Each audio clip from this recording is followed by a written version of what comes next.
Hello दोस्तों, एक बार फिर स्वागत है आप सभी का अपने YouTube चैनल 1-to-1 क्लासेस पे। आप हैं मेरे साथ, यानी कि आप हैं अपने दोस्त नितेश बजाज के साथ। दोस्तों, बहुत बच्चे परेशान हैं कि सर वेरिफिकेशन स्टेटस हमारा अपडेट नहीं हो रहा है।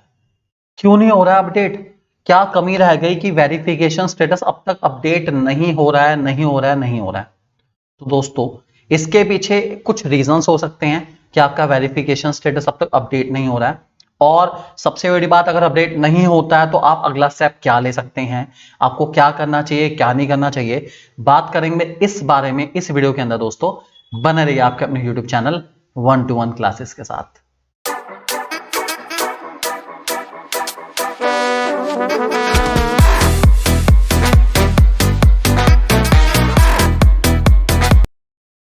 तो दोस्तों, आज भी बहुत सारे बच्चों का स्टेटस अपडेट हुआ है।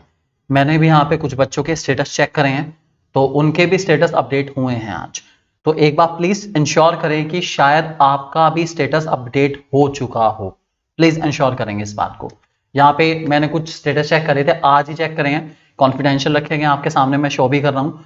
ये अंडर प्रोसेस था, एक बच्चे का अंडर प्रोसेस आया है, एक बच्चे का यहाँ पे नो मिस्टेक फाउंड आ गया है।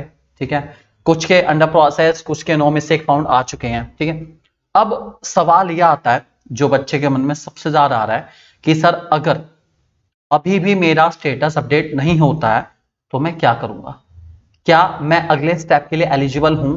जी हाँ, अगर आपका स्टेटस अपडेट नहीं होता तो पहले तो चांसेस हैं कि 30th तक आपका स्टेटस अपडेट हो जाएगा। टेंशन ना लो, 30 तारीख दिन मंगलवार, दैट इज ट्यूसडे तक आपका स्टेटस अपडेट हो जाना चाहिए। क्योंकि ट्यूसडे नाइट मतलब वेडनेसडे जब लग जाएगा, 31 तारीख जब लग जाएगी, तो आपका एप्लीकेशन अलाउड होनी शुरू हो जाएगी नोटबुक के लिए। तो उससे पहले पहले सीबीएसई को वेरिफिकेशन प्रोसेस को कंप्लीट करना पड़ेगा ही पड़ेगा, रूल्स के अकॉर्डिंग। बाकी सीबीएसई क्या करता है मैं कुछ नहीं कह सकता, वो सीबीएसई की इच्छा है। ये नहीं क्योंकि मेरे को फोन करके कहेंगे कि सर आपने तो कहा था 30 तक अपडेट हो जाएगा, हुआ नहीं सर, आप बात करो। मैं सीबीएसई नहीं हूं भाई, सीबीएसई की इच्छा है। कायदे के हिसाब से सीबीएसई ने 30 तारीख तक की डेट दी है कि अपडेट कर देगा, उससे पहले पहले हो जाएगा। क्योंकि 31 को आप नोटबुक के लिए अप्लाई कर सकते हो, तो 31 को आप, जिनका वेरिफिकेशन स्टेटस अपडेट नहीं भी होता, वो लोग भी अप्लाई कर सकते हैं नोटबुक के लिए। ठीक है, वैसे तो ज्यादातर बच्चों का वेरिफिकेशन स्टेटस में आपको पता ही है, नो मिस्टेक फाउंड आया है। जिन बच्चों के मार्क्स बड़े भी हैं वो इवन मुझसे प्राइस मांग रहे हैं, मुझसे पैसे मांग रहे हैं कि सर अगर आप हमें पैसे देंगे तो हम आपको अपने स्टेटस शेयर करेंगे और आप उसको यूट्यूब चैनल पे दिखा सकते हो। भाई, लोगों को दिखा के मुझे मिलेगा क्या, ये तो बताओ। किसी बच्चे के मार्क्स बढ़े नहीं बढ़े, इससे मुझे फर्क क्या पड़ रहा है, ये बताओ। मेरा काम है आप लोगों को जागरूक करना, आप लोगों को ये बताना कि कैसे कैसे आप कर सकते हो। मार्क्स बढ़वाना ना बढ़वाना मेरी जिम्मेदारी नहीं है, मैं आपको सिर्फ जागरूक कर रहा हूं, और ये मेरा मेन काम है आप लोगों को अवेयर करना। ठीक है, बाकी कुछ लोग हमारी रीवैल्यूएशन की सर्विस के लिए हमें कांटेक्ट कर रहे हैं। जो लोग कांटेक्ट कर रहे हैं, थैंक यू भाई।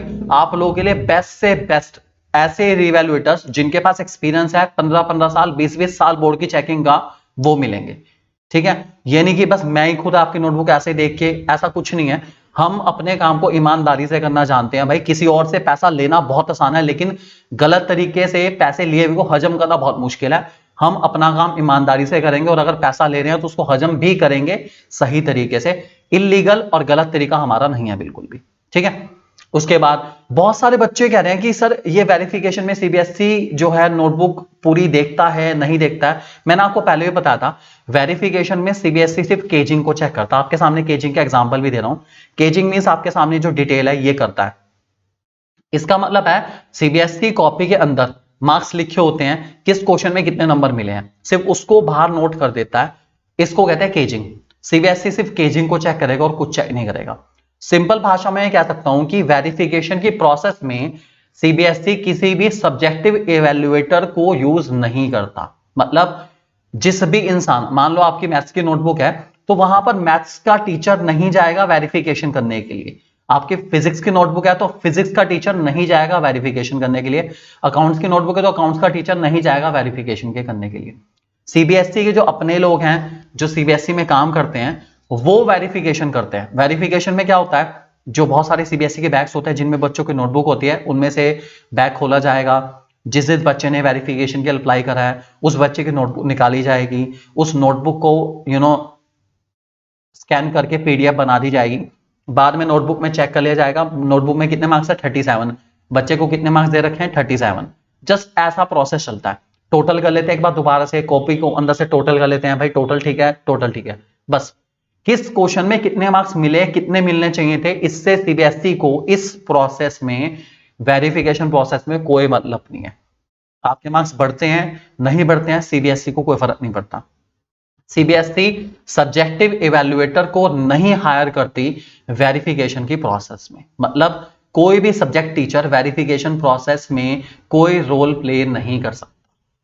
ठीक है, आई जस्ट होप कि आपको पॉइंट समझ आ गया होगा। मतलब आपकी फिजिक्स की नोटबुक को वेरीफाई करने के लिए फिजिक्स का टीचर, सीबीएसई स्कूल का टीचर नहीं जाएगा, केवी स्कूल का टीचर नहीं जाएगा, सिर्फ जो भी बोर्ड के लोग हैं, मतलब जो बोर्ड में सीबीएसई बोर्ड में टीम है सीबीएसई की, वो सिर्फ मार्क्स का टोटल करके जस्ट एक टोटल चेक करके कि टोटल ठीक है नहीं है, बच्चे का टोटल 77 है, कितना नोटबुक के अंदर 77 है, बस दैट्स इट। वो 3 नंबर 80 में से कहां कटे कहां नहीं कटे कोई जस्टिफिकेशन नहीं है, ये होता है वेरिफिकेशन के अंदर। ठीक है, तो आई जस्ट होप कि वेरिफिकेशन का मतलब आप लोगों को क्लियर हो गया होगा। वेरिफिकेशन से स्टेटस अपडेट हुआ, अच्छी बात है, नो मिस्टेक काउंट आया नहीं आया कुछ नहीं कह सकते, केस इज अंडर प्रोसेस है, under process to be pulled है।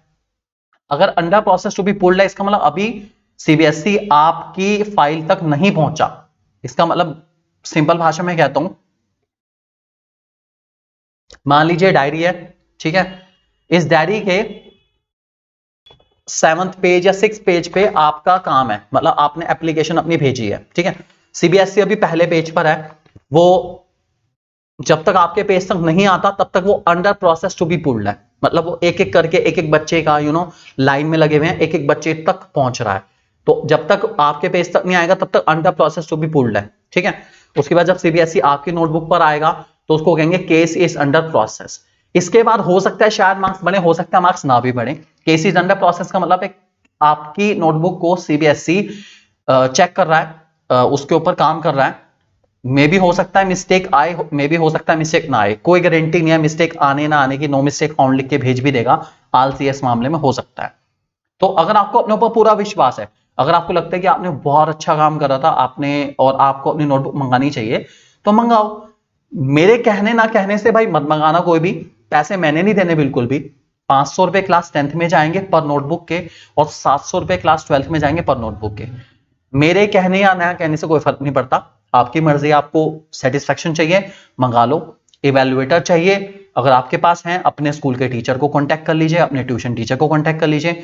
अगर उनका एक्सपीरियंस बहुत ज्यादा है तो, नहीं है उनका एक्सपीरियंस ठीक है, तो हमारे इवेल्युएटर्स हैं, सबके सब एक्सपीरियंस हैं, सबसे सब वेल क्वालिफाइड है, बेस्ट सीबीएसई स्कूल के अंदर काम कर रहे हैं सारे के सारे, और बोर्ड इवैल्यूएशन में एचई एएचई की पोस्ट पर हैं जो आपकी नोटबुक का इवैल्यूएट करेंगे। हमारा काम है अच्छे से अच्छे लोगों को आपको प्रोवाइड करना। ठीक है, उसके बाद रहेगी बात सबसे ज्यादा जरूरी, जो कि बच्चों का बहुत ज्यादा डाउट है कि 2 दिन है सिर्फ आपके पास, 31 मई और 1 जून का दिन है। मैं प्लीज रिक्वेस्ट करूंगा सभी को, भाई प्लीज प्लीज और प्लीज 31 मई और 1 जून को अप्लाई कर देना। बाद में उसके बाद कोई कहे 2 तारीख को 3 तारीख को सर मुझे नोटबुक मंगानी थी आपने बताया नहीं, भाई मैं बार बार बोल रहा हूं लिख के रख लो। अगर आपको याद नहीं रहता, मैं साफ कह रहा हूं, आप इस मैसेज पर, जो नंबर आपके सामने आ रहा है, इस पर नोटिफिकेशन आप मैसेज भेज दो, मैं याद दिला दूंगा। याद दिलाने के मेरे को कोई पैसा नहीं चाहिए, मैं याद दिला दूंगा कि भाई नोटबुक मंगानी है तो मंगा लो। मेरा काम है आप लोग को अवेयर करना, मैं करूंगा, जरूर करूंगा। नंबर आपके सामने लिखा आ रहा है, आप कर सकते हैं। ठीक है, उसके बाद नोटबुक आपकी ज्यादा से ज्यादा 2 जून 3 जून तक नोटबुक आ जाएगी आसानी से, 2 तारीख 3 तारीख तक आपको नोटबुक मिल जाएगी, कोई दिक्कत वाली बात नहीं। 3 तारीख 4 तारीख 5 तारीख जो भी है, मतलब 4 तक आपके पास टाइम है। उस नोटबुक को अच्छे से जितनी जगह से चेक करा सकते हो चेक करा लो। कौन कौन से क्वेश्चन आपको चैलेंज करने हैं उन क्वेश्चंस की लिस्ट बना लो, क्या रीजन देना है, रीजन बहुत मैटर करता है। बिना रीजन के आपको बिल्कुल भी मार्क्स नहीं बढ़ते हुए नजर आएंगे।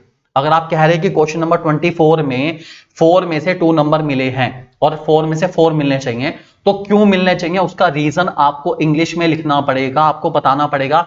इसलिए मिलने चाहिए क्योंकि फलानी फलानी बुक में ऐसा रीजन दिया गया है, या फलानी फलानी बुक में ऐसे भी इस क्वेश्चन को सॉल्व करा गया है, आपको रीजन देने पड़ेंगे। उसी में आपके एक्सपीरियंस इवेल्युएटर्स का काम है और कुछ नहीं है। वो आपको बस रीजन बताएंगे और बताएंगे कौन सा क्वेश्चन आपको चैलेंज करना है, कौन सा क्वेश्चन चैलेंज नहीं करना है। 100 रुपए पर क्वेश्चन लगेंगे आपका, पता ही आपको 5 तारीख और 6 तारीख इसका काम है। ये आपको अप्लाई करना पड़ेगा, ऑनलाइन अप्लाई करना पड़ेगा, कोई ऑप्शन नहीं है हमारे पास। तो जरूर प्लीज अवेयरनेस होनी चाहिए आप लोगों को। अभी भी बहुत सारे बच्चे कह रहे हैं सर हमारा वेरिफिकेशन करा दो, सर वेरिफिकेशन करा दो, हमें डेट नहीं बताती। भाई मैं अवेयर कर रहा हूं यार, मैं बहुत पहले से आपको कह रहा हूं, प्लीज अवेयरनेस रखिए, अवेयरनेस रखिए, अवेयरनेस रखिए।